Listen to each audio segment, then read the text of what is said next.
Everquest didn't end when you thought it did.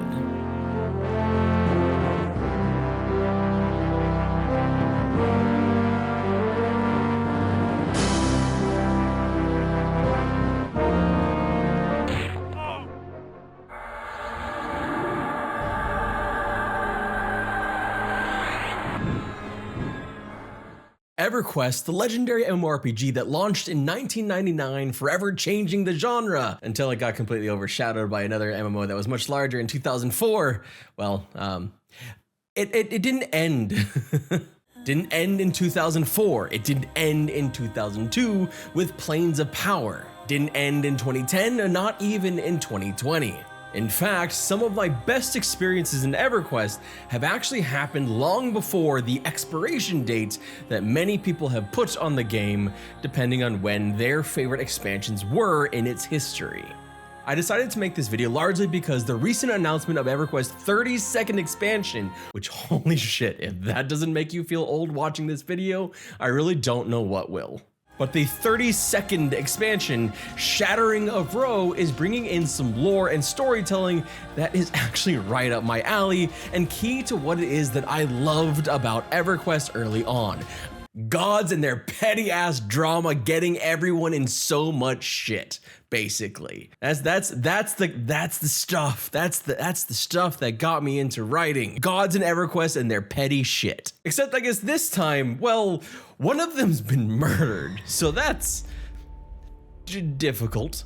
In this video, I'm going to talk about 5 different expansions in Everquest that you may have never played, or you played briefly and then gave up on, that I think are really worth playing if you get the opportunity. And the opportunity may be part of the difficulty here, because playing these expansions really has to be you hitch a ride on a progression server as it's going through it and hope that the population of that server continues long enough to get to experience those expansions while there is still a pretty thriving population. Kind of like what happened to me when I got lucky and I got to play pretty much every expansion up until, the last like 5 or so in 2016 to 2020 with the Finagil progression server. And in some ways, this video is actually rehashing the very first video on this channel that actually kind of like popped off a long time ago. One of the fastest ways to upset a large portion of the Everquest community is to talk about the MMO past Planes of Power. So without further ado, let's go ahead and do that, because apparently I'm a masochist. Holy shit, y'all watch that. Y'all watch that person. One of the things that I struggle with Everquest, and how a lot of people never got to play so much of the game that I actually loved, because timing didn't work out and they didn't get to play or jump onto a progression server when they were going through these, or they just thought that everything was shit after a certain X expansion, after couldnt, after Velius, after Luclin, after Planes of Power. Those tend to be the most popular ones to end the game. And so that's why I just kind of want to shine some light on some of my favorite ones. And we'll start with, well, Planes of Power. It makes sense, right? Gotta start there. It's the obvious one. Many players either quit here or shortly after, so you may have experienced some of it, but this was an earth-shattering moment for Everquest and made a ton of huge changes to the game, which is honestly probably why a lot of people quit. Like adding in level requirements for gear, adding graveyards that would summon your corpses, character flagging instead of physical keys for zones, the first real major instance raid in Plane of Time, random turn-ins for spells, but the biggest one, of course, is Plane of Knowledge. All of a sudden, Norath shrunk significantly. This was a huge boon to the quality of life, but also devastating to immersion and shrinking the game and making it feel very often tiny. Prior to this, Everquest had kind of thrived on separation and distance. While Everquest still maintained mystery in Planes of Power, that mystery was now all within the expansion itself, because the rest of the world became one Plane of Knowledge book away, and everyone and everything you needed was all in one place. Every spell vendor, every crafting vendor. The game changed forever in a way that could never happen again. Planes of Power launched in 2002 as the 4th Everquest expansion, And still to this day, Plane of Knowledge is still the central hub and remains the most utilized zone across Everquest, even with over 2 decades more expansions since then. People still congregate in this same zone that happened in 2002. And yes, I understand that a lot of that is why people left, that this shrinking of the game and how it kind of changed everything. I think what people missed was some of the game's more interesting raids, lore, and visual storytelling. They had planes that were on fire. They had planes that looked like someone vomited. That was the plane of disease. They had little bugs everywhere. It was really freaking gross.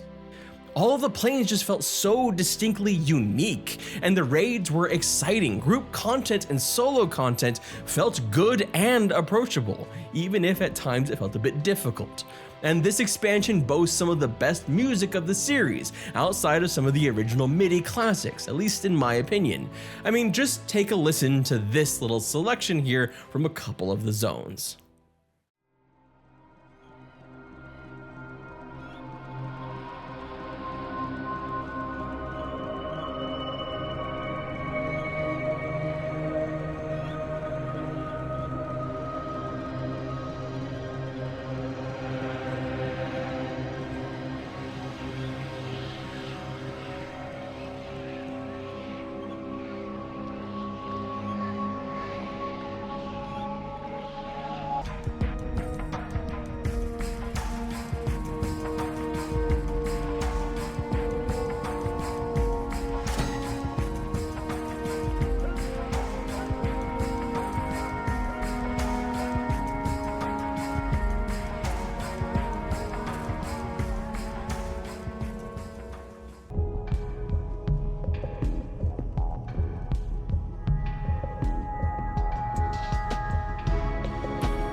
The next one I think is going to be a little bit on the controversial side, not because of what it is now. Now it's pretty damn good, but when it launched, I'll be straight up here, when it launched, this expansion was kind of dog shit. I think that's probably like the nice way to put it, because it feels like it was kind of rushed out. It feels like it was not really properly tuned. And just from those little words, you probably know exactly what expansion I'm talking about. Gates of Discord. Gates of Discord may have kind of, for a lot of people, been the nail in the coffin for Everquest because of how it released and when. Gates of Discord released in 2004 as an overtuned mess just before both Everquest 2 and the behemoth of World of Warcraft. It pissed off players with its extreme difficulty, major change in lore and feel of the game, kind of going from this more traditional fantasy to something a bit more alien, and brought up endless memes of how names were made by just bashing your face against the keyboard, which was adequate because that's kind of how it felt to raid in the game at the time.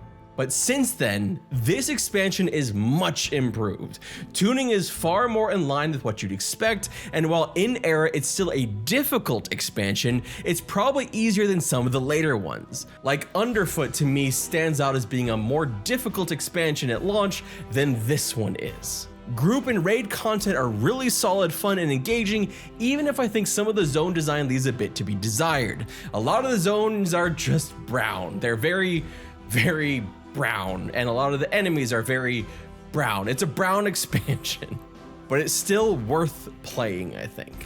The reason why I put it on this list is not because of anything that stands out, like especially for this expansion, that like makes it different or anything like that. It's more about the fact that so many people have bad memories of this expansion that I think it's worth like kind of visiting it if you can on a progression server to see that those bad memories don't hold anymore, because a lot of it was fixed. As we hit into basically the halfway point here on this list of expansions, I'm realizing that I'm basically just going in chronological order post Luclin, and that's kind of what's going to happen for a little bit, because our next expansion is Omens of War. Omens of War kind of felt like what Gates of Discord should have been. It also brought back one of the defining features of Everquest by giving players epic quests to complete, new iconic weapons that would last long after the expansion because they made the incredibly smart decision to add clickable effects to them that were usable in combat and actually scaled well. There was a point to doing these epics even on a progression server that doesn't exist with some of the 1.0 epics anymore. The expansion also had a coherent art direction that carried from the first zone all the way to the end with thrilling group content and some of the most unique raid content I've seen. Like an entire raid against a raid. You actually fought other raiders, technically. I mean, they were NPCs, but it was still a really cool and unique design. Omens of War was a great expansion that got buried under the weight of its predecessor and the smashing success of World of Warcraft, and it's one worth visiting if you get a chance in a TLP for sure. It's one of those that actually has a decent amount of content as well, starting around like level 40-ish and going all the way to level 70. There's tons of zones to explore, and each have a kind of a little bit of a different theme to it. I mean, the themes are basically like everyone's dying, it's not a happy expansion. Everyone's dying. It's war. It's a war expansion. Lizard war, I think. But it's still fun.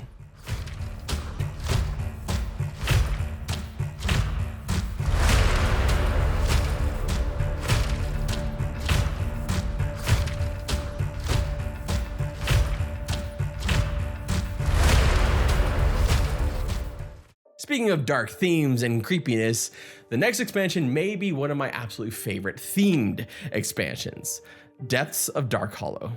If we were giving points just on how cool and creepy the vibes are, Depths of Dark Hollow might be my favorite expansion in Everquest. It was also perhaps the most freaking stressful expansion I've played as someone who did raids and was blessed with being potentially an officer at the time and having to deal with that mess, because some of the raids in this expansion are a lot. Holy shit, the Performer raid, if you know the Performer raid, you know what I'm talking about here, but a raid in Everquest where you had to watch the text and respond to the text, and you had to have a whole raid do this, responding with multiple types of text at different times, all not making mistakes in the text, while at the same time fending off a wave of enemies of increasing difficulty. Yeah, it was a lot. It was difficult. But the art direction in this expansion, the grounded but creepy nature, and the reintroduction of one of Everquest's longest serving antagonists with godly ambitions in Mayong Mistmore provided some of the coolest, most engaging lore the game had ever seen. In my opinion, it far overshadows the lore of both Omens of War and Gates of Discord, and was in many ways for me a return to form for the game. I adore spooky shit, and this expansion is all spooky shit. The expansion leaned heavily into instancing, but it had big, huge zones with a lot of verticality despite being underground. Were-orcs were some of the coolest new additions as NPC models, but they also used a lot of shill skins that kind of added a creepy new flavor amidst all the drachnids. The Mayong Mistmore fight at the end of the expansion stands out as one of my favorites with his decapitation mechanic. It also made me wonder, like, how cool would some of this stuff be in like an Everquest 3 that can actually do more graphically with some of this stuff. You know, it would actually, I think it'd be one of the creepiest, coolest expansions we've ever seen if we could just get a new coat of paint over it. Like I said, I really like spooky shit, even though I get scared of freaking everything.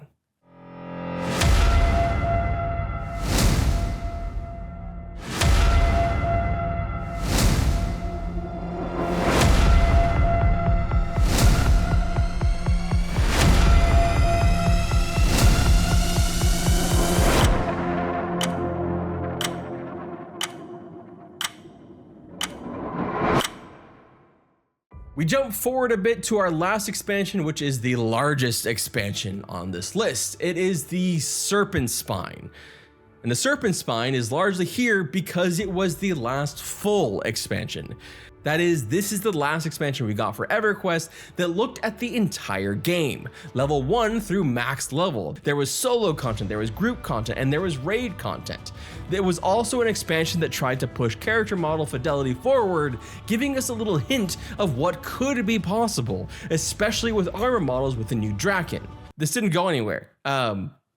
I do want to point that out, that we got to see what could happen with character models if they had done a third instance of like a character remodel with the original models, then the Luclin models, and then essentially what would be like the Draken models, but it didn't actually go anywhere after this expansion.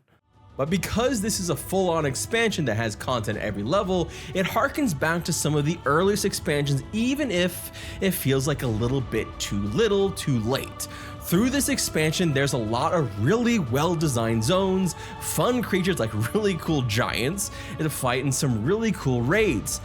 All of which is good, but none of it really stands out or like, crazy designed zones or raids or creatures compared to some of the other stuff on this list. But it did add one really cool new feature that has continued on since this expansion that they really just pulled directly from Everquest 2 that made it much easier to get your full spell set. Spell ranks. You had solo ranks bought from vendors, group ranks from rare drops, and raid ranks from raiding, all increasing the potency of your spells. It also added the rest feature to deal with the increased health and mana pools of players, letting you enter into a rest state to regain percentages of health and mana when you sit at much faster rate after a short timeout. This list was initially longer, and I may revisit it because there's a couple further on that I want to talk about, like Underfoot, the Broken Mirror. There's a couple that I really think are worth visiting even further on. A House of Thule, for example, is basically Spooky 2, the spooky cousin of Depths of Dark Hollow. But I really wanted to kind of keep this video a little bit more condensed and a little bit shorter, so these are the ones that came to mind as the most important and the closest to when you're playing through a progression server. Like if you're on Fangbreaker right now, you'll be getting to a lot of these expansions. If you're on some of the older progression servers, you may still be going through some of these expansions. So that's why I kind of wanted to put this video out. What I'd recommend is if that you are interested in seeing some of these expansions, go look on some of these servers, see where they're at. I've linked down below the page that has basically shows where every progression server is, what expansion is unlocked, and when the other ones will unlock. So you can kind of get an idea of when these will be hitting those servers, and maybe you can jump into one of those servers and find a guild. Because honestly, just being completely blunt, the only way you're going to be able to enjoy these expansions, unless you're just a solo player, is if you go in with a guild, because you're not really going to be able to find people organically that way. Go in, find some people, find guild, find a raid guild, find a more casual guild, but find some people to play with, and I think you'll have a really good time. Even if the server itself is not nearly as populated as you may want it to be, it wasn't as populated when I played Finny either, but being in a guild kind of helps alleviate a lot of that, because you always have people to play with. The alternative is if you really want to and you just want to kind of witness the zones, you can go to live, you can make a character, you can make a heroic character, and you can kind of just go through the expansions.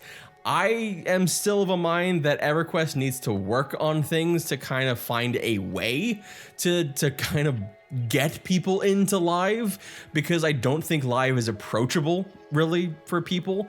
So that's another potential video, but I would still suggest these progression servers if you want to try these expansions out. My name is Redbeard Flynn. Thank you so much for watching, and I hope you have an absolutely wonderful day.